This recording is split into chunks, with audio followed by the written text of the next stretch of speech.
जीवम जीवम दौवम जिणवरवसहेण जेणनेदिष्ठं देविन्दविन्दवन्दं वन्दे तं सौवदा शिरसा।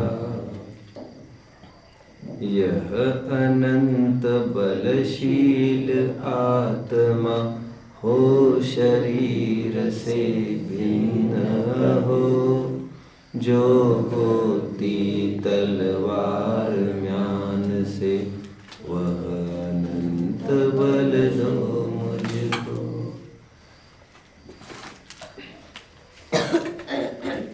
मोक्षार्थियों,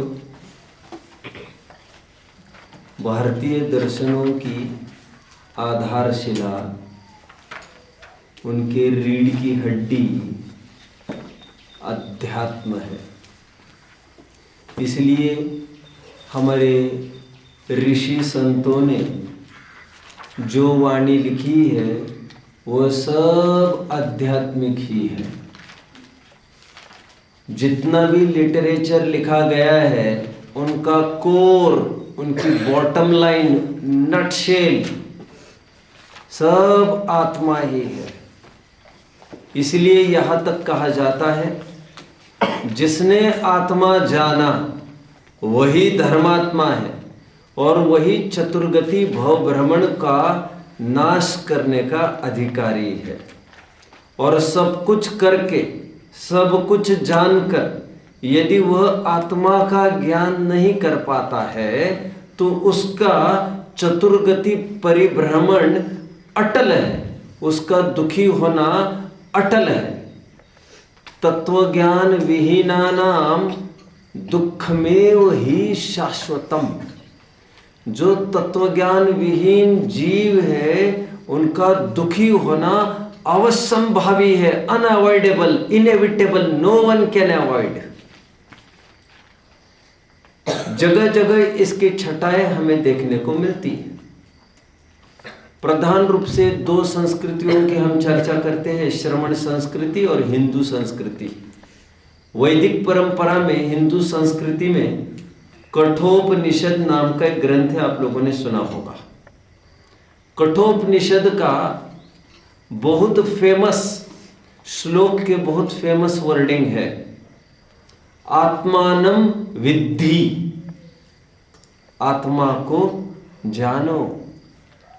गीता के दूसरे अध्याय का 22वां श्लोक बहुत प्रसिद्ध है। वासासि जीर्णानि यथा विहाय, नवानि गृह्णाति नरोपराणि। बच्चों समझने की कोशिश कर रहे हैं? क्या कहा? वासासि जीर्णानि यथा विहाय। क्या मतलब है इसका? जीर्ण वस्त्रों को जिस प्रकार छोड़कर, सीधी बात है, गीता दूसरे अध्याय का 22वां श्लोक, वासासि जीर्णानि यथा विहाय, नवानि गृह्णाति नरोपराणि। क्या मतलब है? जिस प्रकार कोई नर अपने पुराने वस्त्र को छोड़कर नवीन वस्त्र को परिधान करता है, समझ रहे हैं? सेकंड लाइन, तथा शरीराणि विहाय जीर्णान्यानि संयाति नवानि देहि। अर्थ समझ रहे कोई? ठीक उसी प्रकार जीर्ण शीर्ण पुराने शरीर को छोड़कर यह आदमी, सांसारी जीव, नए शरीर को अंगीकार करता है। इस गीता में भी क्या कहने की कोशिश की है? जीव अलग है और शरीर अलग है। शरीर का तात्पर्य क्या है? यहां पर टेक्निकल संज्ञा क्या है शरीर को? अजीव, जो अभी हम पाठ की अकॉर्डिंग बात कर रहे हैं। तो जीव भिन्न है, अजीव भिन्न है, लगभग सभी ग्रंथी इसी की बात करते हैं। हम वैदिक परंपरा की थोड़ी सी बात कर चुके हैं, अब अपने जैन ग्रंथों की बात करते हैं। अपने जैन ग्रंथों में 15वीं गाथा है समय सार जी की।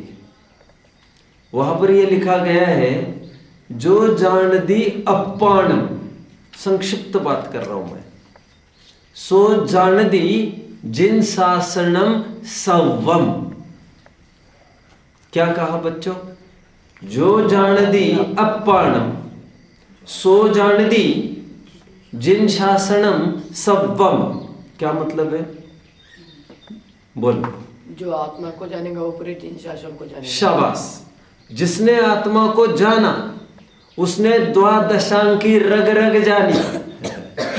क्या बोल रहे हैं? कोई अंगूठा छाप आदमी हो जिसे नमोकार मंत्र भी पढ़ना नहीं आता और उसे आत्मा का ज्ञान हो गया, तो उसे कहते हैं इसको द्वादशांक का ज्ञान हो गया। द्वादशांक का ज्ञान का तात्पर्य द्वादशांक का सारभूत आत्म स्वभाव में एकाग्रता उसकी प्राप्ति कर लेता है। क्योंकि द्वादशांक को जानने का पर्पज हेतु ही यह था। पकड़ रहे मेरी बात को बच्चों? इष्टोपदेश देखिए जरा, इष्टोपदेश। यज्जीवस्य उपकाराय तद्देहस्य अपकारकम, यज्जीवस्य अपकाराय तद्देह यद्देह देहस्य उपकारकम। कुछ अर्थ समझ रहे बच्चों जो मैंने बोला? क्या बोला? यज्जीवस्य उपकाराय तद्देहस्य अपकारकम। बोलिए।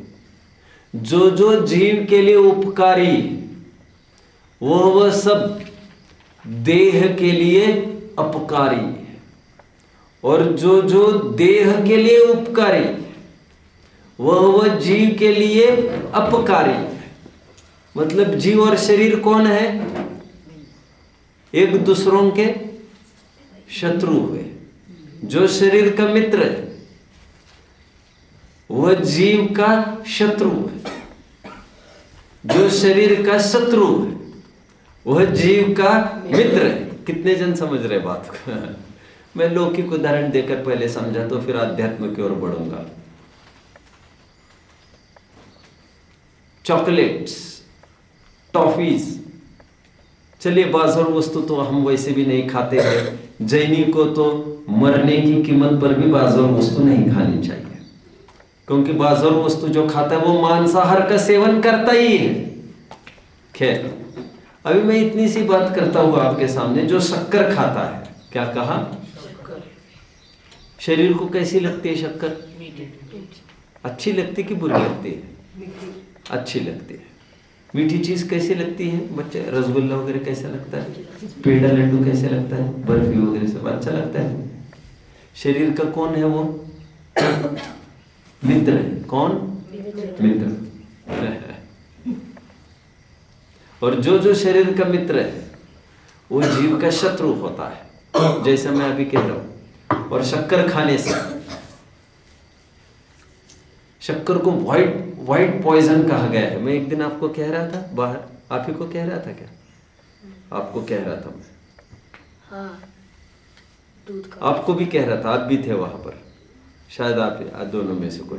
मैं ये कह रहा था ये कैल्शियम को खत्म करता है दूध के। कोई कह रहा था कि दूध में शक्कर बहुत कम डाली जाती है। मैंने कहा अच्छा है, दूध की शक्कर कैल्शियम को खत्म करती है दूध के। दूध को आयुर्वेद शास्त्र में स्वीट पॉइजन कहा गया है। चलिए मुझे ये बताओ, बिना नमक का भोजन कैसे लगता है? कैसा लगता है? अच्छा लगता है कि खराब लगता है? स्थूल बात करो, खराब लगता है।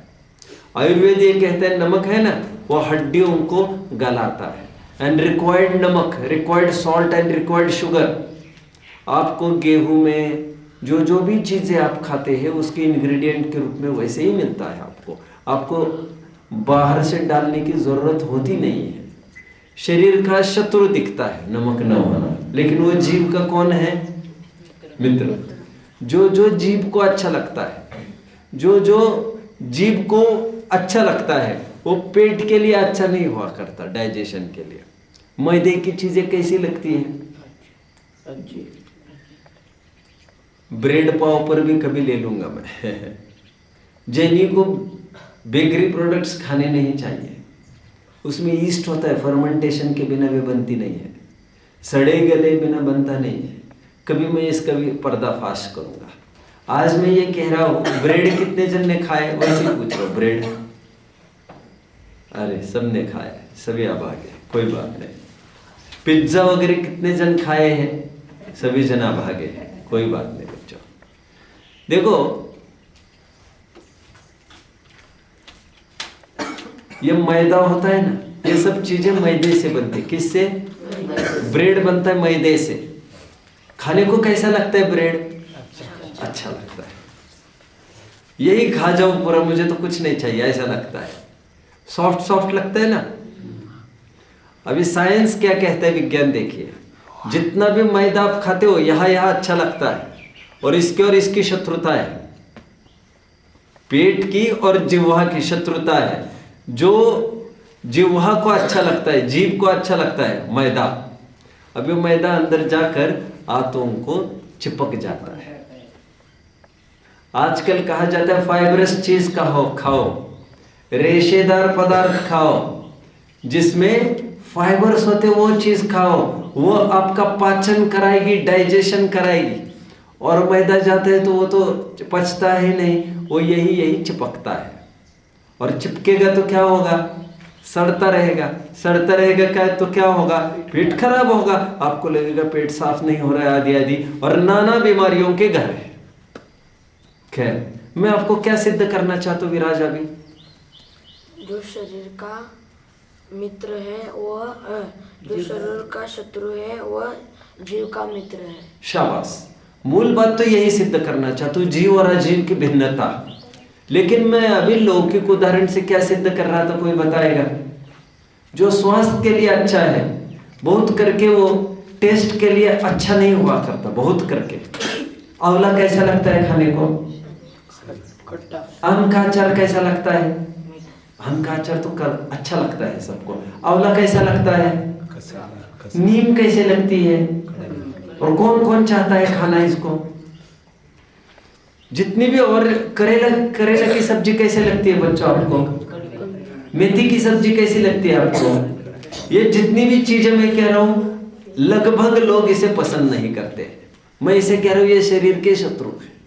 शरीर के शत्रु है, लेकिन स्वास्थ्य के मित्र है। जिह्वा के ये सब शत्रु है, लेकिन पेट के ये सब मित्र है।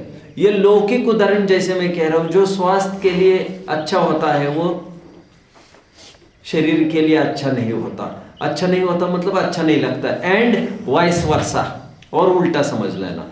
ठीक उसी प्रकार अध्यात्म में जो शरीर को उपकारी है, मान लेना वो जीव को अपकारी है। मेरा लड़का कैसा है, मेरे माता पिता कैसे, मेरा भाई कैसा है, अच्छे। मेरा लड़का अच्छा क्यों है? मुझे बुढ़ापे का सहारा है, मुझे सहयोग करता है। लेकिन जीव के लिए अपकारी कैसा है? मरते समय में उसी में जान अटकी रहेगी उसकी।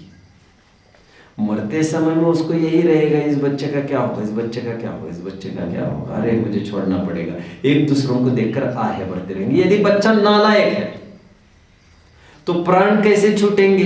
समाधि मरण होने में सुलभता होगी कि नहीं होगी? जरूर होगी सुलभता। वो स्वयं ही चाहेगा जीते जी ही पिंड छोड़ के चला जाऊं मैं से, इतना नालायक जन्म है। वो समाधि के लिए हेल्पफुल है। और जो लौकिक अपेक्षा अच्छा है लड़का, वो समाधि में बाधक बन सकता है। जो शरीर के लिए उपकारी है वो जीव के लिए अपकारी हो सकता है। मैं इतना सिद्धि क्यों कर रहा हूं? जीव और अजीव की भिन्नता दिखाने के लिए।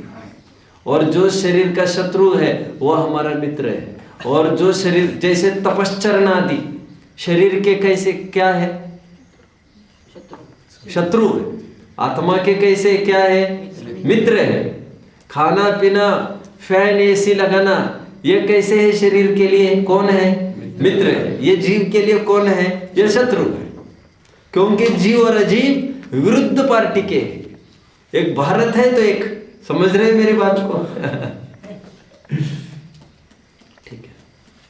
इतः चिंतामणिर्दिव्य इतः पिण्याक खंडकम। इष्टोपदेश का बहुत सुंदर श्लोक है। शायद 20वां श्लोक होगा, आपको देख लेना चाहिए। इतश्चिंतामणि दिव्य इतः पिण्याक खंडकम, एक तरफ चिंतामणि रत्न रखा जाए और एक तरफ खली का टुकड़ा रखा जाए। खली, खली समझते हो बच्चों? मान के चलो खली नहीं समझते। खली मतलब तेल निकालने के बाद जो रहती है ना चीज, ढेप क्या कहते हैं आप उसको? Oil cake. ऑयल केक तो और मुश्किल है समझना। जैसे मूंगफली है, मूंगफली का तेल निकाल लिया, एक्सट्रैक्ट किया, पूरा तेल निकलता है ना, पेंड कहते हैं ना आप उसको, मूंगफली शेंगदाण्याची पेंड। तो वो जो है पीछे बचा हुआ oil free part, that is called खली। खली की कितनी कीमत है? खली का क्या करते हो आप? खली देखिए, खली समझ रहे हो मैं क्या कह रहा हूँ? खली कितने जन समझ रहे हो अभी? क्या करते हो? रोज नाश्ते में खली खाते हो क्या आप लोग? खली का चिवड़ा बनाकर, खली का हलवा बनाकर खाता है कोई यहाँ पर? नहीं खाता। हलवा क्या करते हैं खली का? फिर गाय भैंसों को दिया जाता है खली। क्यों? उसमें कुछ है ही नहीं पोषक तत्व, फोक है वो, उसमें तो कुछ भी नहीं है, इसेंशियल पार्ट निकल चुके उसका। एक तरफ चिंतामणि रत्न रखा जाए, एक तरफ खली का टुकड़ा रखा जाए। समझदार आदमी किसको चयन करेगा? इतः चिंतामणि दिव्य इतः पिण्याक खंडकम ध्यानेन चेदुबे लभ्ये क्वार्द्रियंताम विवेकिना। और जो चाहते हैं उसकी प्राप्ति आपको हो सकती है। शरीर का ध्यान करोगे तो शरीर की प्राप्ति होगी, आत्मा के ध्यान करोगे तो शरीर की प्राप्ति नहीं होगी, आत्मा ही आपको मिलता रहेगा बिना शरीर के। और शरीर अवस्था हो जाएगी ना। शरीर को बहुत चाहोगे तो भावांतर मिलते रहेंगे आपको, शरीर को नहीं चाहोगे, आत्मा को चाहोगे तो शरीर का जल्द से जल्द अभाव होगा।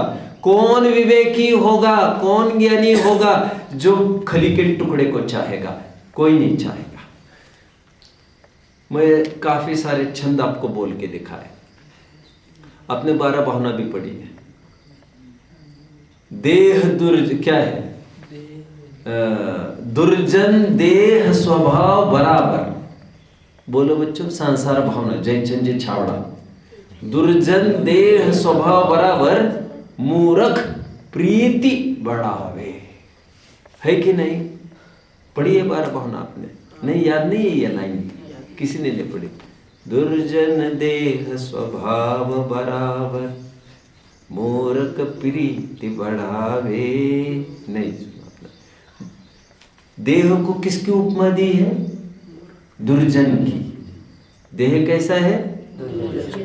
और मूर्ख क्या करता है? प्रीति बढ़ाता है उससे।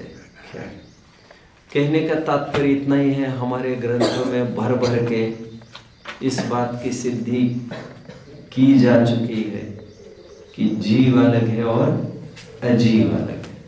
और जितने भी शास्त्र है वो इसी की सिद्धि करने के लिए है कि जीव जुदा है और अजीव जुदा है। अजीव का तात्पर्य, इस प्रसंग में हम किसकी चर्चा कर रहे हैं? अजीव का तात्पर्य पुद्गल, पुद्गल रूपी जो हमें आंखों से दिखाई देता है। इस पाठ में ऐसी अजीव की चर्चा की है जो आंखों से दिखाई नहीं देता। ऐसे पुद्गल की चर्चा, ऐसे अजीव की चर्चा इस पाठ में नहीं की गई है, क्योंकि हमारा संबंध डे टू डे लाइफ में ऐसे ही अजीव से होता है। इष्टोपदेश का तो समापन ही इस श्लोक से किया है कि संपूर्ण द्वादशांग का इतना ही सार है, तत्व का यही सार है कि जीव जुदा और पुद्गल जुदा। पर से खस आत्मा में बस, सुना है ये? पहले बहुत कहा जाता था, पर से खस आत्मा में बस एटलू तारा माटे बस। कितने जन समझे? नहीं। पर से खस आत्मा में बस एटलू तारा माटे बस। कितने जन अर्थ बता पाएंगे इसका? पर से हटो, स्व में स्थित हो जाओ और इतना ही तुम्हारे लिए काफी है, बस है। संपूर्ण द्वादशांग का सार इतना ही है। रामायण को इन शॉर्ट में क्या कहेंगे बच्चों? 3 लाइन में रामायण कोई बता सकता है? चलो मैं बताता हूं। एक था रामण्णा, एक था रामन्ना और एक था रावन्ना। एक लाइन हो गई। एक ने एक की नार हरी, दूसरी लाइन हो गई। और एक ने एक की नाक हरी, खत्म रामायण। क्या कहा बोलो जरा, कोई बोल के दिखाएगा रामायण इन शॉर्ट? हाँ बोलो। एक था रामन्ना, एक था रावन्ना, एक ने की नार बोलो। एक था रामन्ना, एक था रावन्ना, एक ने की नार हरी, एक ने की नाक हरी। इसे आधा पॉइंट दे दिया जाए। क्या इन शॉर्ट हो गया? रामायण का इन शॉर्ट हमने इतना देखा। अब संपूर्ण द्वादशांक का हम इन शॉर्ट देखते हैं। एक था जी, चलो कोई बताएगा, अभी आगे की बात पूरी करेगा। एक था जीव, बोलो। एक था जीव, एक था अजीव, एक ने को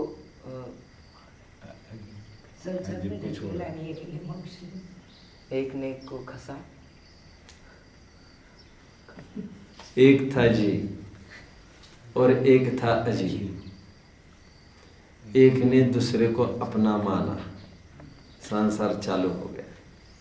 फिर एक ने दूसरे को अपना मानना छोड़ दिया, वो मोक्ष में चला गया। इतना सा द्वादशांग है। समझ रहे बच्चों? मैं इन शॉर्ट बताता हूँ। संपूर्ण द्वादशांग का बॉटम लाइन में आपको 3 लाइन में बताता हूँ। अभी कितने? 3। ये दूसरी 3 लाइन, ये मेरी वाली है। 2 को एक मानना संसार, 2 को एक मानना संसार। बोलो। हाँ 2 को 2 मानना। हाँ 2 को अलग अलग मानना। हाँ। अरे आगे तो बोलो। 2 को एक मानना संसार, 2 को भिन्न मानना मोक्ष। गलत। 2 को एक मानना संसार, 2 को 2 मानना मोक्ष मार्ग, 2 का 2 होना मोक्ष। कितने जन समझे बच्चों? इन शॉर्ट इतना जैन दर्शन आपको पता होना चाहिए। सिंपल है। मेरा एक भाई डॉक्टर था। एक बार वो किसी से बात कर रहा था। बात करते हुए ये कह रहा था, प्रॉब्लम थी कुछ सामने। मरीज के साथ प्रॉब्लम ये थी कि कोई भी एक वस्तु देखता था वो उसे 2 दिखती थी। वस्तु एक और दिखती कितनी है? 2। ऐसी भी बीमारियां होती है बच्चों। और ये आंखों की बीमारी नहीं है, ये मूल ब्रेन की बीमारी है। ब्रेन की इलाज आंखों में भी नहीं करना है, इलाज ब्रेन में करना है, तो ठीक दिखने लग जाएगा। मैंने कहा वस्तु एक और दिखती 2 है। मैंने उसे कहा हमारे भी अध्यात्म में एक रोग बताया है जिसमें वस्तु 2 होती है और रोग के कारण उसको दिखती एक है। देह जीव को एक गिने बहिरात्म तत्व मुधा है। अज्ञानी को मिथ्या दृष्टि को देह और जीव कैसे दिखता है? ये एक ही है, ऐसा दिखता है। पर परिणति में आपोचितार। आप रोज बोल रहे ना, सकल गे गया तदपि निजानंदर, इसलिए बोल रहे थे ना आप थोड़े टाइम में कि नहीं? ये नहीं बोल रहे। पर परिणति में आपोचितार मतलब क्या है बच्चों? पर परिणति में जो पर पर्याय है उसमें अपनापन स्थापित करना। चितार मतलब मानना, उसको अपना मानना। अज्ञान अवस्था में होता रहा। और ये डिफेक्ट मिथ्यात्व का है, मूल में श्रद्धा का डिफेक्ट है ये, और कहीं सुधार नहीं करना है इसका।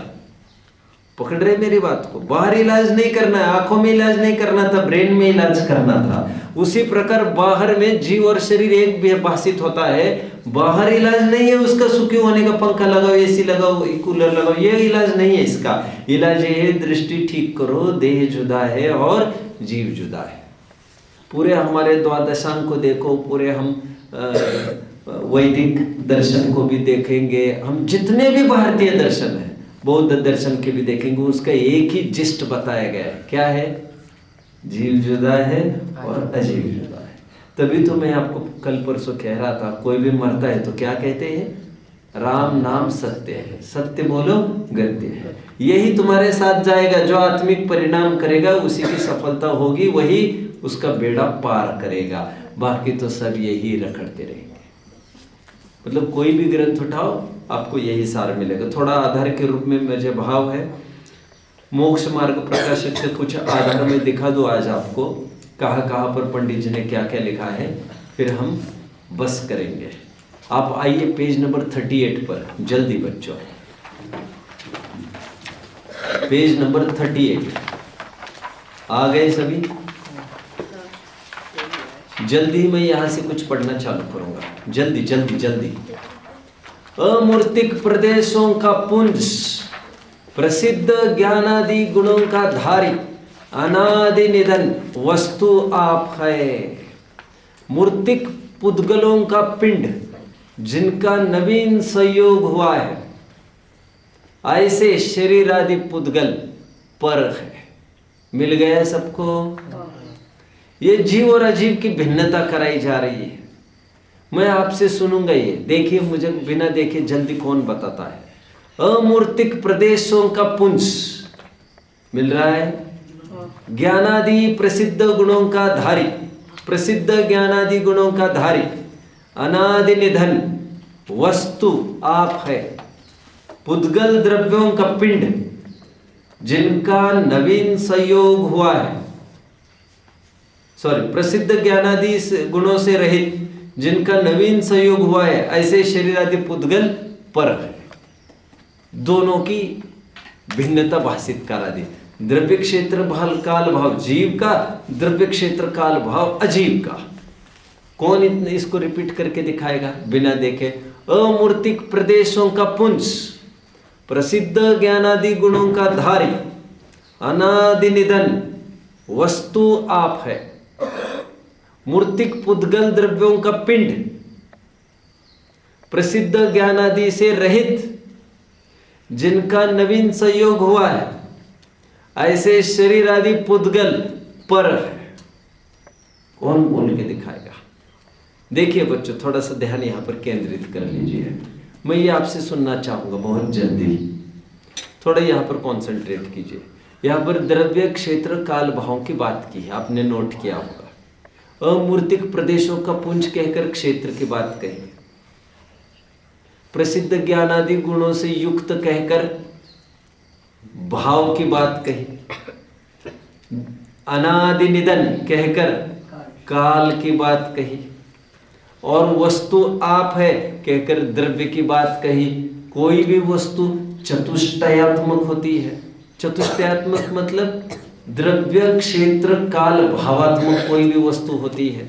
4 डायमेंशनल कोई भी वस्तु हुआ करती है। देखिए अब यहां पर ध्यान दीजिए जरा सभी जन, छोड़िए उसको।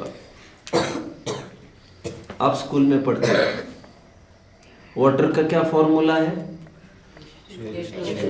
H2। ये H2 दिखने को क्या चीज दिखती है? कितनी चीज दिखती है आपको? एक। कितनी चीज दिख रही है? एक। है कितनी चीज है?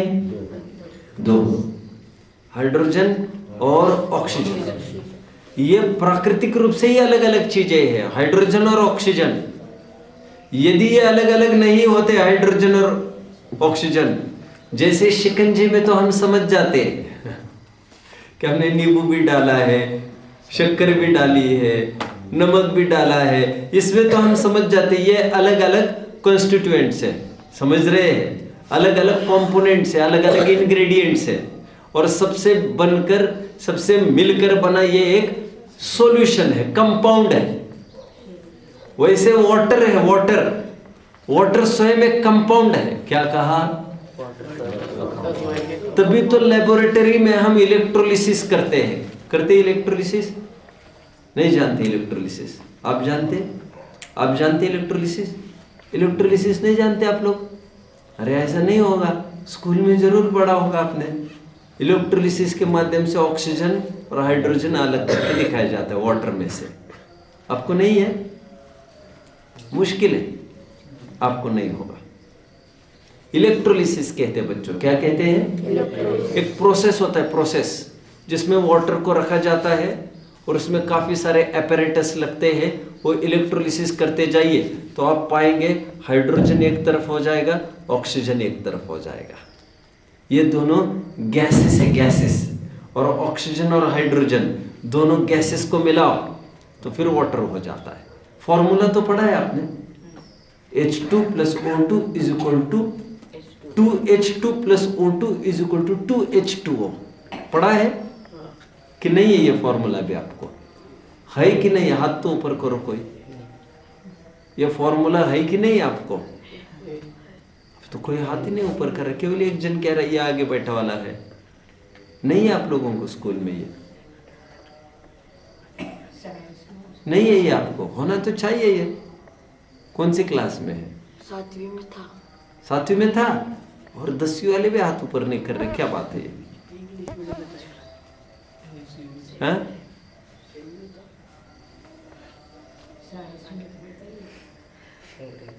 आप अलग बोर्ड में पढ़े हो क्या? नहीं, सेम बोर्ड में पढ़े हो। H2 + O2 2H2 + O2 = 2H2। ये पढ़ा था आपने? हाँ। लेकिन इलेक्ट्रोलिसिस नहीं पढ़ा आपने। इलेक्ट्रोलिसिस में उल्टी प्रोसेस होती है। मैं थोड़ी दिन पहले आपको रिवर्सिबल रिएक्शंस कह रहा था। रिवर्सिबल रिएक्शन में मैं कह रहा था H2 + O2 = वाटर, और वाटर को फिर 2 टुकड़े करो तो हाइड्रोजन ऑक्सीजन फिर हो जाता है। रिवर्सिबल रिएक्शन है। ऐसे भी होता है, फिर इसको अलग भी होता है, जुड़ भी सकता है, फिर अलग भी हो सकता है। समझ रहे हैं? वाटर दिखने को एक वस्तु दिखते है, लेकिन ये एक वस्तु नहीं है। इसमें कुछ मॉलिक्यूल्स हाइड्रोजन के और कुछ मॉलिक्यूल्स ऑक्सीजन के। इतना तो पढ़ा ही होगा ना अपने पीरियोडिक टेबल में। ऑक्सीजन एटॉमिक नंबर जिसका 8 है, हाइड्रोजन जिसका एटॉमिक नंबर 1 है, ये अलग अलग एलिमेंट है। इतना तो पीरियोडिक टेबल में पढ़ा है आपने। पीरियोडिक टेबल किसका फॉलो करते हैं आप? मेंडलीफ? फिर एवोगैड्रो? नहीं जानते आप लोग। हालत अभी मैं 10वीं वालों को मंगलायतन में भी पढ़ाता था, उनको भी मैंने यही प्रश्न पूछा तो वे no one was able to answer, जबकि उनकी स्टडी में वे पढ़ रहे थे। मतलब मैं आज ये देख रहा हूँ स्कूली पढ़ाई में भी आपका कीन अटेंशन नहीं रहता है जैसा होना चाहिए। हमें आज भी हम बोल के दिखा रहे हैं सब, एक एक चीज। एटॉमिक नंबर भी एलिमेंट्स के बता कर दिखाएंगे हम, कम से कम 25-50 एलिमेंट के atomic number, atomic mass number बोल के दिखाऊंगा मैं आपको आज भी। मतलब आप स्कूल में भी पढ़ते हो ना, आपकी दृष्टि ठीक नहीं है, ये मैं देख रहा हूँ। इसको तरोताजा करने के लिए आपको अधिक अध्ययन करना पड़ेगा। अध्ययन करने से बुद्धि शार्पन होगी, तो आप 10 दफे पढ़ने की जगह एक जगह पढ़ेंगे, काम हो जाएगा आपका। कल मैंने यही कहा था आपको पढ़ने के फायदे में। चलिए छोड़िए इस बात को। जो आपको एक चीज दिखती है वाटर, वो एक चीज नहीं है, वो कंपाउंड है। कंपाउंड वो 2 चीजों से, कंपोनेंट से बनकर मिला है, हाइड्रोजन और ऑक्सीजन। उसी प्रकार ये जो एक चीज आपको दिख रही है वो एक चीज नहीं है, वो 2 चीजें हैं, 2 चीजें। और प्रसंग आने पर अलग अलग होती देखी जाती है, और जो अलग अलग होता देखा जाता है वो अलग अलग है ही, पहले से ही अलग है। जो अलग हुआ है वो पहले से ही अलग था। जुदे थे सो जुदे हुए, पहले ही अलग थे, तभी तो अलग होते होते देखे जाते। कितने जन फॉलो कर रहे बच्चों मुझे? ब्रास कितने जन ने देखा है? Brass weak, weak, very weak. पढ़ाई में बहुत वीक हो आप लोग। ब्रास पीतल को कहते हैं। पीतल को कितने जन ने देखा है?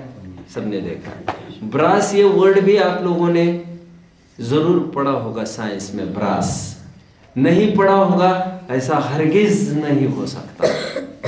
What is brass? Periodic table पढ़ा है ना सबने, एलिमेंट्स पढ़े हैं, हाइड्रोजन, हेलियम पढ़े हैं ना।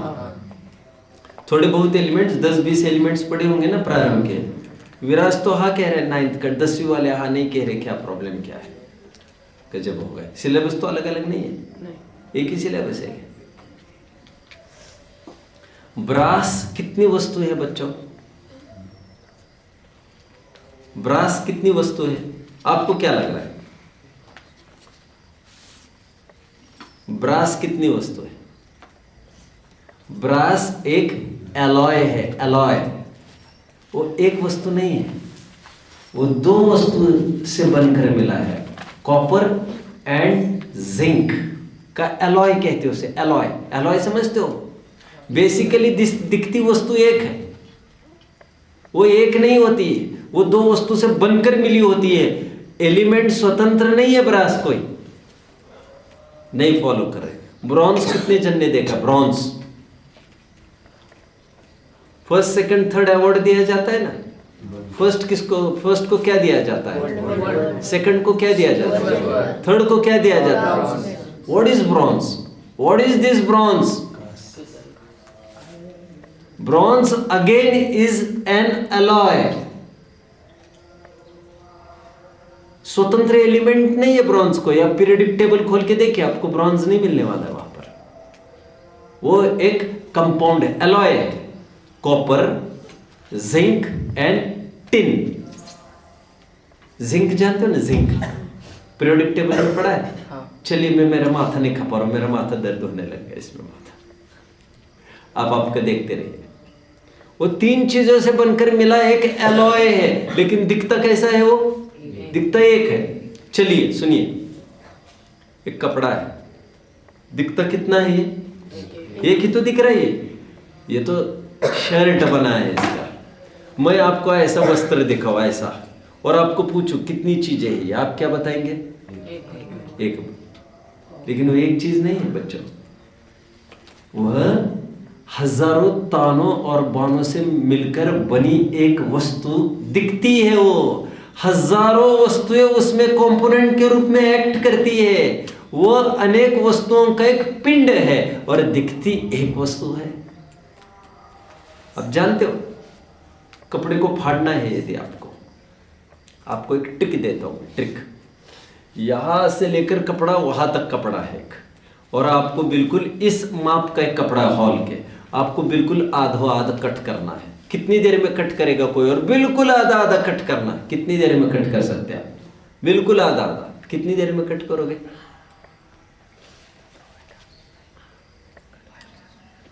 कुछ तो बोलो।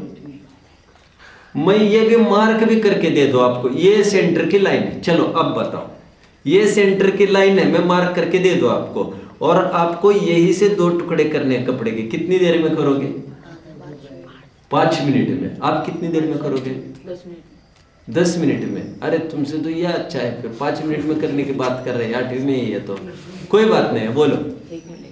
1 मिनट में करोगे तुम? ठीक है। कौन सी कैंची चाहिए आपको 1 मिनट में करने के लिए? कौन सी कंपनी की? फिर बोलो। हाथ से हो जाता है। समझे बच्चों? उसको एक ट्रिक है बच्चों।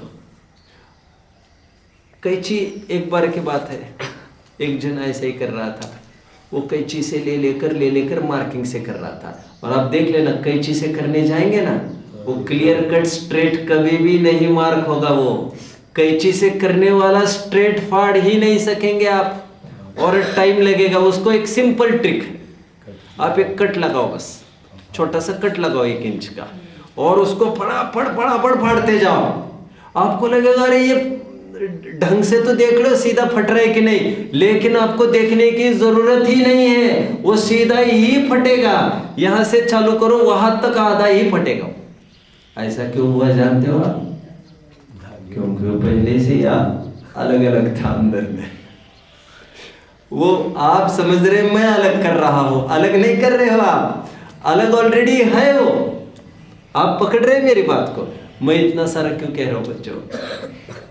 क्यों कह रहा हूं? ये वस्तु दिखती एक है, वो एक नहीं है। वो अंदर में जाकर देखो तो 2 है। टोडरमल जी ने एक सफेद सोने का उदाहरण दिया। अमृतचंद्र स्वामी का ये उदाहरण है। किसका? अमृतचंद्र स्वामी ने ये आत्मख्याति टीका में उदाहरण दिया, टोडरमल जी ने पेज नंबर 23 पर ये उदाहरण दिया, जो हम जल्द ही पढ़ेंगे, अभी नहीं, अभी ध्यान से सुनिए जो मैं कह रहा हूं। सफेद सोना, सफेद सोना कितने जन ने देखा है? सफेद सोना और कुछ नहीं है, जिस सोने में चांदी मिलाई जाती है थोड़ी, उस एलॉय, एलॉय ही हो गए हो। एलॉय समझ रहे हैं ना आप बच्चों?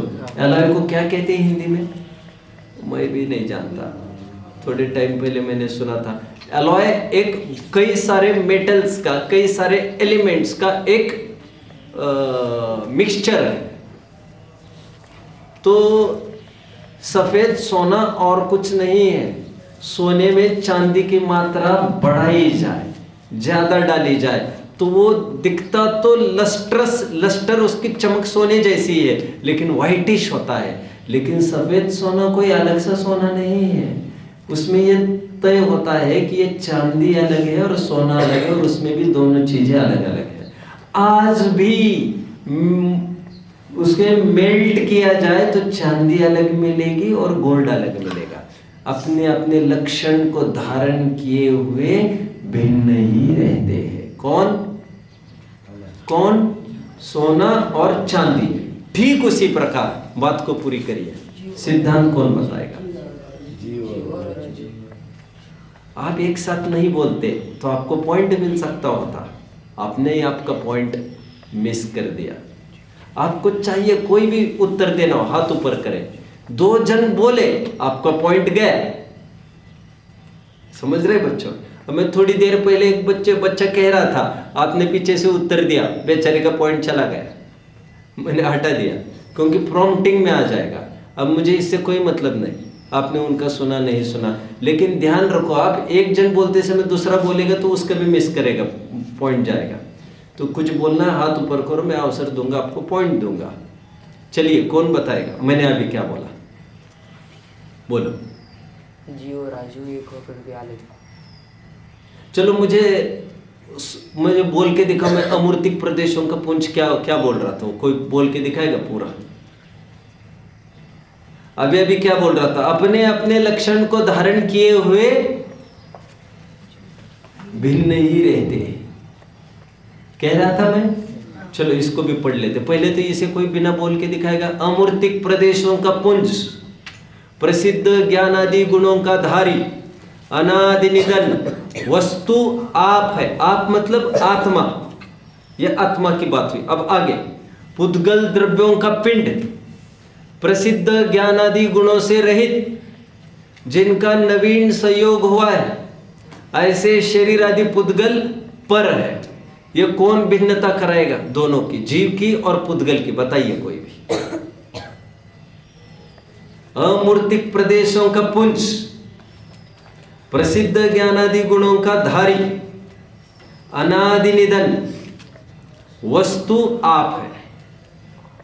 पुद्गल द्रव्यों का पिंड, प्रसिद्ध ज्ञानादि गुणों से रहित, जिनका नवीन संयोग हुआ है, ऐसे शरीर आदि पुद्गल पर है। कौन रिपीट करके दिखाएगा? One will try, one will dare, other will also try. कोशिश करिए 10 मीटर कूदने की कोशिश में 8-9 मीटर भी कूद जाए तो भी बड़ी बात है, लेकिन जो कोशिश ही नहीं करेगा, कैसे क्या काम करेगा वो? बोलो। अमूर्तिक प्रदेशों का पिंड ज्ञानी। बोलो। पिंड पुद्गल को ही कहा जाता है, आत्मा को नहीं। ठीक है, बोलो। अमूर्तिक प्रदेशों का पुंज, प्रसिद्ध ज्ञान आदि गुणों का धारी, अनादि निधन वस्तु आप है। बहुत बढ़िया। हाँ, अमूर्तिक प्रदेशों का पिंड,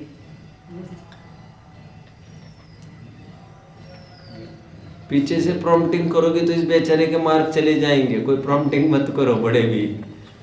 मूर्तिक पुद्गलों का पिंड, हाँ, मूर्तिक पुद्गलों का पिंड ज्ञान आदि गुणों से रहित,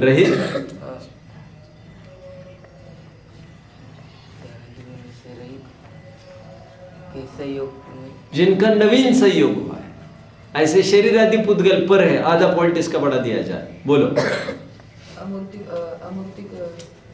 अमूर्तिक प्रदेश पुंज ज्ञानादि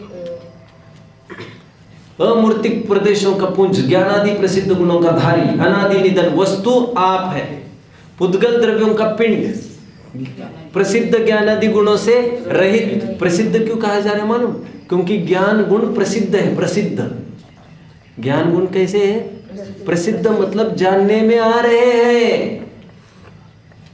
अपना ज्ञान मैं जान रहा हूं ऐसे सबको जानने में आ ही रहा है निरंतर, इसलिए प्रसिद्ध कहा जा रहा है। फीलिंग सबको होता है, फीलिंग का किसी को पूछना नहीं पड़ता, वो प्रसिद्ध ही रहता है। ठीक है, चलिए पेज नंबर 23 पर आइए अभी जल्दी फटाफट। मैं और कुछ एक दो चीजें पढ़ के दिखाऊंगा, फिर आज पाठ को समाप्त कर लेंगे। 23 पर आइए जल्दी। आ गए सभी? ये जो बोल के दिखाएगा अपनी टूटी फूटी भाषा में, उनको भी इनाम मिलेगी। देखिए,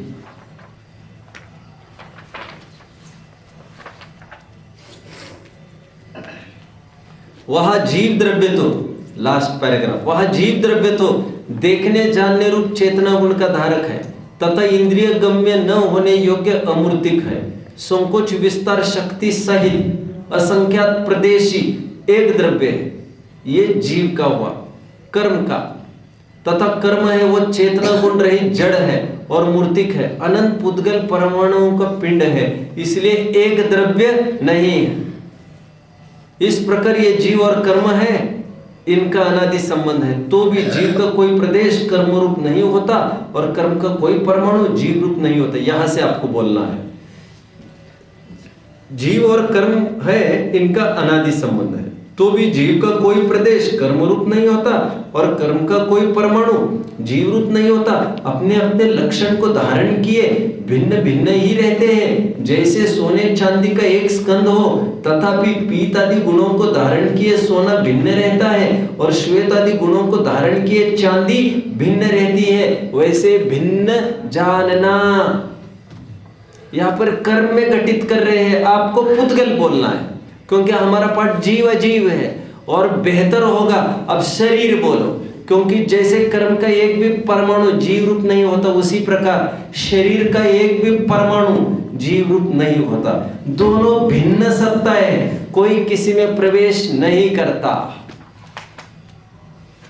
कितने जन इसे रिपीट करके दिखाएंगे? उदाहरण और सिद्धांत अपनी टूटी टूटी भाषा में। कौन प्रयास करेगा? चलिए और दो उदाहरण की तरफ बढ़ते हैं। फिर और दो उदाहरण देता हूं, ध्यान से सुनना। ये भी पेज नंबर 50 पर मैं अभी जल्द ही पढ़ूंगा। एक पागल था बच्चों, एक बार वह पेड़ के नीचे बैठा था। रास्ते से कोई अमीर गुजरने लग गए गाड़ी में, और उन्होंने काफी सारे कपड़े भी उन्होंने पहने थे, मान के चलिए, ऐसा मान के चलिए। तो गाड़ी से गुजरते समय एक अमीर आदमी को ये लगा कि ये गरीब है, ये ठंड इतनी चल रही है, इस गरीब के पास पहनने के लिए कुछ नहीं है। एक जैकेट में उतार दूंगा 3 पीस का, तो क्या फर्क पड़ जाएगा? 3 पीस समझते हो ना? तो एक जैकेट उसने ऊपर का उतार दिया और जैकेट उसको पहना दिया उस पागल को। समझ रहे? गरीब तो था ही, लेकिन पागल था वो। विशेषता ये है, समझ रहे बच्चों? सबसे बड़ा रोग गरीबी नहीं है, पागलपन है रोग। दिमाग ठीक हो तो गरीबी से अमीरी में परिवर्तित हो सकता है, लेकिन दिमाग ही ठीक नहीं हो तो उसको जरूरत ही नहीं लगती। उसको लगता है क्या दिक्कत है भीख मांगने में? दिमाग खराब है ना। पागल मतलब ऐसे पागल नहीं कह रहा हूं, समझ का न होने को पागल कह रहा हूं। किसी ने उसे जैकेट दे दिया, अब वो पागल क्या करेगा? मचलेगा कि नहीं मचलेगा? मचलने लग गया। कोई भी आता उसको कुछ भी दे के चला जाता। अचानक एक दिन ऐसा हुआ कि किसी ने दे दिया और गाड़ी में पीछे बैठा हुआ मालिक का लड़का जिद करने लग गया, पापा जी आपने वो चीज़ दे दी, उसे पेन भी दे दिया, मुझे वो चाहिए थी, वही चीज़ चाहिए। बाप ने बहुत समझाया, मैं हजारों चीज़ें ला के दे सकता हूँ तुम्हें, लेकिन मोही का मोह बड़ा अटपटा है, उसे वही चीज़ चाहिए। 10 रुपए का पेन भिखारी को दिया तो उसके बाप ने ये कहा, छोड़ो, तुम्हें मैं 1000 रुपए का पेन ला के देता हूँ, मुझे वही पेन चाहिए पापा। मोह समझ रहे हैं आप? तो उसने ड्राइवर को इशारा किया, चलो रिवर्स में ले लो गाड़ी। फिर उस पागल के सामने जाकर खड़े हो गए और पेन भी दिया था उसे, वो जैकेट भी दिया था। अभी पेन से पागल को तो कोई काम नहीं था, ना जैकेट से उसको कोई काम सर रहा था। तो वो फिर से उतारने लगे। उतार सकते हैं कि नहीं फिर से, ये बताइए आप मुझे पहले। आपको भी सोचने में बाहर क्यों लग रहा है? आपको सोचने में बाहर क्यों लग रहा है? आपको तुरंत उत्तर देना चाहिए। उतार सकता है कि नहीं उतारने वाला? हाँ या ना? अरे उसी ने तो दिया है, वही तो उसका मालिक है। जब वो चढ़ा सकता है तो वो उतार भी सकता है। लेकिन उतारते समय उस पागल को थोड़ी दिक्कत हुई, वो फड़फड़ाने लग गया, मैं नहीं दूंगा कहने लग गया, क्योंकि अभी तक वो उसे अपना मानने लग गया था। इसलिए उस वस्तु का जाना उसे खेद खिन्नता का कारण बन गया। महा खेद खिन्न होने लग गया, ओह मेरी चीज ले ली, मेरी चीज ले ली। अभी तक कोई दिक्कत नहीं थी उसको, जब तक वो जैकेट पेन नहीं था। अभी वो जैकेट पेन आकर चला क्या गया, इतने में उसने क्या किया, इतने में उसने उसमें अपनत्व कर लिया और उस अपनत्व के कारण फड़फड़ाने लग गया। उदाहरण कितने जन समझ रहे? ठीक उसी प्रकार एक बहुत बड़ा अमीर आदमी था, बहुत अमीर आदमी गाड़ी में जा रहा था। वो अमीर आदमी कौन था? नाम कर्म। कौन? उसने गाड़ी रोककर जीव को, वो पागल आदमी कौन है? जीव, मिथ्यात्वी जीव। उस पागल आदमी को उतरकर उसने मानव का शरीर दिया, मनुष्य शरीर दिया, लो एंजॉय करो। बट आपका चेकआउट टाइम, आप 46 साल के, 3 महीने के, 3 दिन के और 4.5 घंटे के होंगे तो हम अपना सामान लेके जाएंगे फिर से। बॉन्ड हुआ, जब शरीर मिला है तो बॉन्ड भी तभी हुआ है। बॉन्ड समझते हो ना, करारनामा। कितने जन मुझे फॉलो कर रहे बच्चों? जो मैं कह रहा हूँ, करारनामा कितनी आयु तुम्हारी है ये तय हुआ। अभी जब उतना टाइम खत्म हो गया, पीरियड, जैन नेत्रों में कहते हैं यमराज आने का टाइम हो गया, काल आ गया। हम क्या कह रहे हैं उसे? कौन आ गया? नाम कर्म आ गया, आयु कर्म आ गया। कहो अभी नाम कर्म कह रहा हूं क्योंकि मैं शरीर से रिलेट कर रहा हूं ज्यादा। नाम कर्म आ गया और उसने कहा भैया मेरा अपना पीरियड पूरा हो गया, लाओ ये चीज। फड़फड़ाने कौन लगेगा? फड़फड़ाने वो लगेगा, वो जीव लगेगा जिसने अभी उस शरीर को अपना ही मान रखा है। सज्जन आदमी क्या करेगा? सज्जन जीव क्या करेगा? सज्जन जीव ये सोचेगा ये दिए हुए कपड़े, कौन से कपड़े? शरीर, ये मेरा है ही नहीं, नाम करने दिया है। प्रतिपल जीते समय 46 साल तक होते होते प्रतिपल वह जीव यही मानता था ये वस्त्र मुझे किसी और के द्वारा दिए गए हैं, पराया है, पराया है, पराया है। पराया धन कभी भी निकल कर चला जाएगा, क्षणिक है, क्षणिक है, क्षणिक है, क्षणिक है, उधार का है, उधार का है, उधार का है। निरंतर ज्ञानी इसे उधार का मानता है, पराया मानता है, क्षणिक मानता है। इसलिए 40 साल के बाद जब नाम कर्म आएगा शरीर लेने के लिए तो हंसते हंसते कौन दे देगा उसे?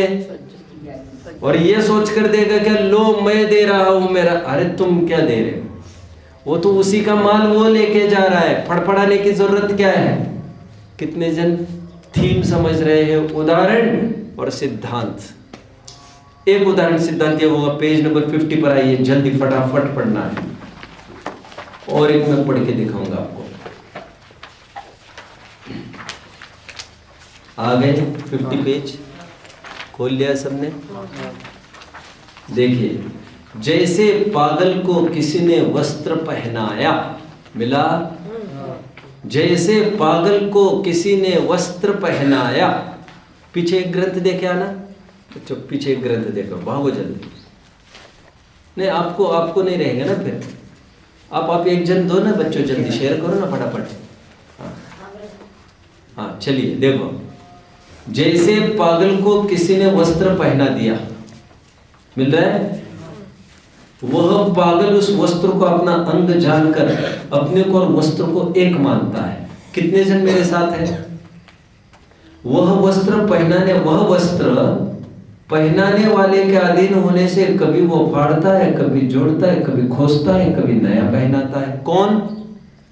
वो मालिक इत्यादि चरित्र करता है। वो पागल उसे अपने अधीन मानता है, और वो बेवकूफ क्या समझ रहा है? ये वस्त्र मेरे अधीन नहीं समझ रहा है। उसकी पराधीन क्रिया होती है, उससे वह महाखेद किन्न होता है। उसी प्रकार यह जीव को कर्मोदय ने शरीर संबंध कराया। यह जीव उस शरीर को अपना अंग जानकर अपने को और शरीर को एक मानता है। वह शरीर कर्म के अधीन कभी कृश होता है, कभी स्थूल होता है, कभी नष्ट होता है, कभी नवीन उत्पन्न होता है, इत्यादि चरित्र होते हैं। यह जीव उसे अपने अधीन मानता है, उसकी पराधीन क्रिया होती है, उससे महाखेद खिन्न होता है। कितने जन फॉलो कर रहे बात? मैं आपसे सुनना चाहूंगा थोड़ी देर बाद। और एक उदाहरण सुनिए। एक आदमी था बच्चों, और एक पागल था। एक बार की बात है, वो भटकते भटकते न जाने रेगिस्तान में कैसे चला गया, न जाने वो जंगल में कैसे फंस गया। खैर कैसे फंस गया कि छोड़ो, अभी तो वो ये मान बैठा है कि मैं तो गया, क्योंकि यहाँ ना खाने का ना पीने का कोई इंतजाम नहीं है। और एक दिन की बात है जब उसने जीने की सभी आशाएं छोड़ दी थी।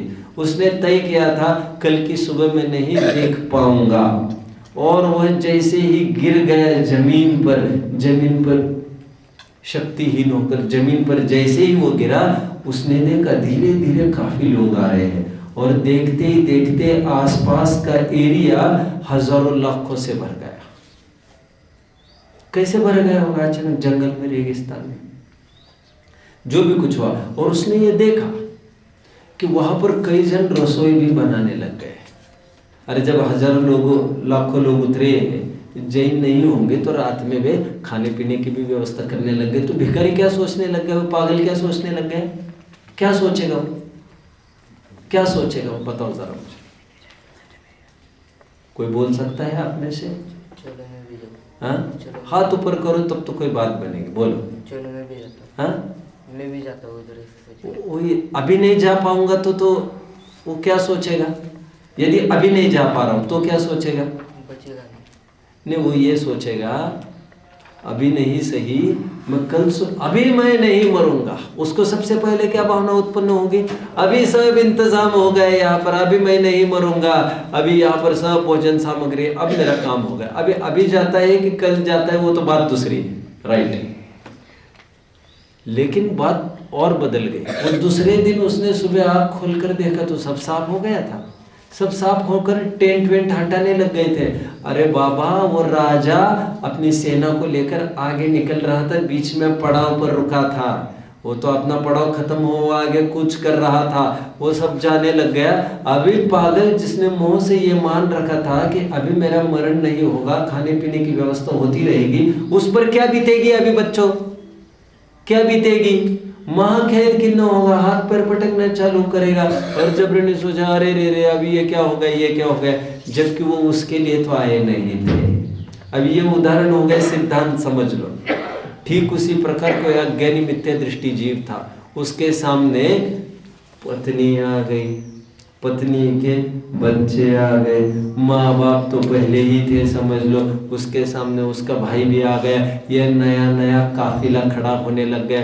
तो उसको लगा ये सब मुझे साथ देंगे, लेकिन बाद में उसने पाया सब स्वार्थ के सगे हैं, अपने अपने हिसाब से सब काम करते हैं, सब अपने अपने लिए करते हैं। कोई मर भी रहा है, कोई बीमार भी हो रहा है। अभी अज्ञानी को बहुत दुख होता है। क्यों दुख होता है? क्योंकि उसने अभी तक ये मान लिया था ये सब मेरे अधीन है, ये सब मेरे हैं, मेरे संकट में मुझे सहायक है, मैं इनकी सहायता करूंगा, और वह स्वयं को अशक्य पाता है, असमर्थ पाता है, इसलिए वो दुखी रहता है। दूसरा उदाहरण और सिद्धांत कितने जन समझे? पढ़ लेते, आइए पेज नंबर 51 देखिए। तथा जैसे जहां वह पागल ठहरा था वहां मनुष्य, घोड़ा, धन आदि कहीं से आकर उतरे, वह पागल उन्हें अपना जानता है। वे तो उन्हीं के अधीन कोई आते हैं कोई जाते हैं, कोई अनेक अवस्थाओं परिणमन करते हैं। वह पागल उन्हें अपने अधीन मानता है, उनकी पराधीन क्रिया हो तो खेद खिन्न होता है। उसी प्रकार यह जीव जहाँ पर्याय धारण करता है वहाँ स्वयमेव पुत्र घोड़ा धनादि कहीं से आकर प्राप्त हुए, यह जीव उन्हें अपना जानता है। वे तो उन्हीं के अधीन कोई आते हैं कोई जाते हैं, कोई अनेक अवस्थाओं परिणमन करते हैं। यह जीव उन्हें अपने अधीन मानता है और उनकी पराधीन क्रिया हो तब खेद खिन्न होता है। कितने जन मेरे साथ हैं? अभी नोटबुक सब कुछ शट करिए, मेरा विषय हो गया है। कुछ प्रश्न आपको इनाम के लिए, देखो कितने दिन हकदार बनते हैं, कितने दिन। अभी हमने 2 उदाहरण देखे बच्चों, वे 2 उदाहरण किसके सूचक थे आपको बताना है। अभी यहाँ पर 2 पैराग्राफ पढ़े जिसमें 2 उदाहरण और 2 सिद्धांत बताए गए। उनमें विशेष खास फर्क क्या है दोनों में, और खास समानता क्या है दोनों में।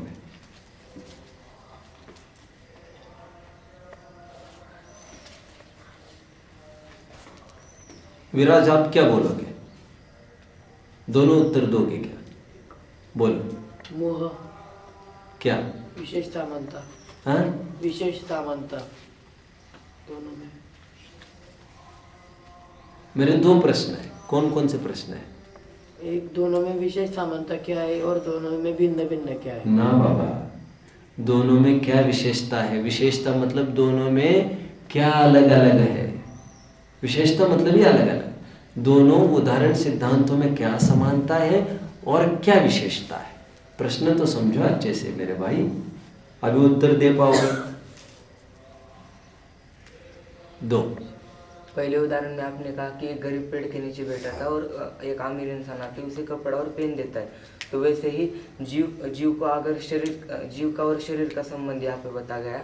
और दूसरे उदाहरण में आपने कहा था कि एक पागल इंसान मरने की अवस्था में गिर गया और आसपास में उसको कई लोग दिख रहे और रसोई भी दिख रहे उसे कि वो खाना पका रहे। तो फिर वो ऐसी मान्यता करने लगा कि अभी तो मैं मर नहीं पाऊंगा, वो मोह की वजह से, क्योंकि उसे लोग दिखने लगे और उसे लगा कि मैं कल सुबह वो काम निपटा लूंगा, खाना खा लूंगा, मुझे सब मिलेगा, पर वहाँ पे लोग नहीं थे। बहुत अच्छा, ऐसी जीव की मान्यता है। बराबर। ये दोनों उदाहरण सिद्धांत बता दिए आपने? नहीं, सिद्धांत नहीं बताया इसका आपने। तो पहले उदाहरण में वैसे ही जीव अगर हमें यह शरीर मिल जाए तो यह जीव छोड़ नहीं सकता। मरने के समय में हमें दिक्कत होती है कि यह शरीर चला, मोही को। हाँ, मोही को। हाँ। और पहले उदाहरण के इसमें वो तो दूसरा उदाहरण हुआ। और पहले उदाहरण के इसमें अगर शरीर हमें मिल गया और फिर बाद में कोई ऐसे मार रहा हो ये हो तो हमें चल। 2 उदाहरण देंगे आपने, 2 सिद्धांत देंगे। पहले सिद्धांत में शरीर को और जीव का भेद विज्ञान कराया पंडित जी ने कि शरीर अलग है और जीव अलग है। और दूसरे उदाहरण और सिद्धांत में जीव का और बीवी बच्चे आदि संयोगों का भेद विज्ञान कराया। जीव अजीव पाठ की भी यही थीम है।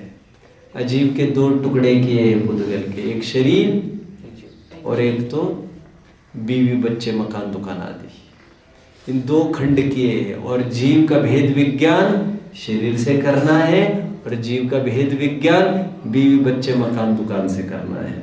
2 प्रकार के पोजीशंस हैं, एक शरीर और एक कपड़ा बीवी बच्चे मकान दुकान।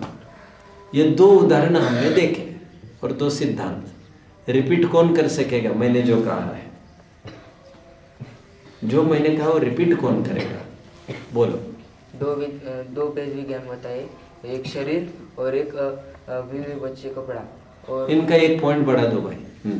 और फिर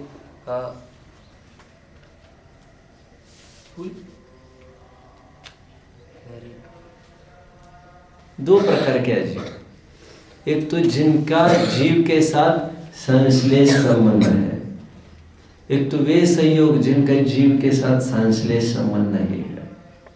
जानबूझकर पुद्गलों के 2 भेद किए जा रहे हैं, एक तरफ शरीर और एक तरफ वस्त्र, रोटी, कपड़ा, मकान, बीवी, बच्चे, व्यापार, धंधा, समाज वाले, देशवासी, ये 2 भेद कर रहे पुद्गल के, क्योंकि एक बहुत नजदीक का पड़ोसी है शरीर।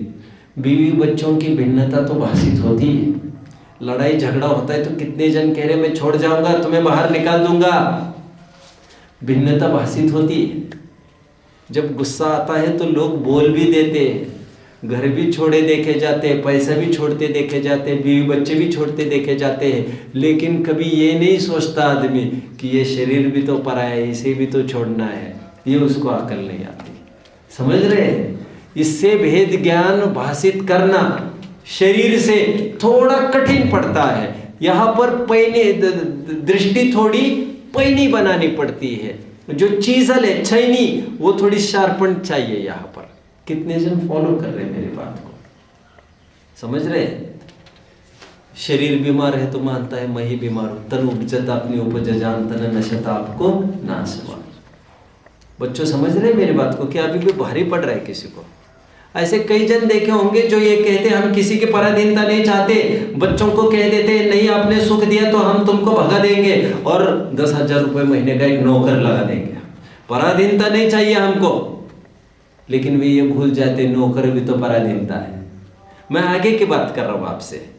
कोई लोग ऐसे जो कहते नहीं चाहिए हमें नौकर भी, हमारे हाथ पैर अच्छे तो हमें किसी की जरूरत नहीं, बस हाथ पैर अच्छे रहे। वे लोग इस बात को नहीं समझते कि ये भी पराधीनता है।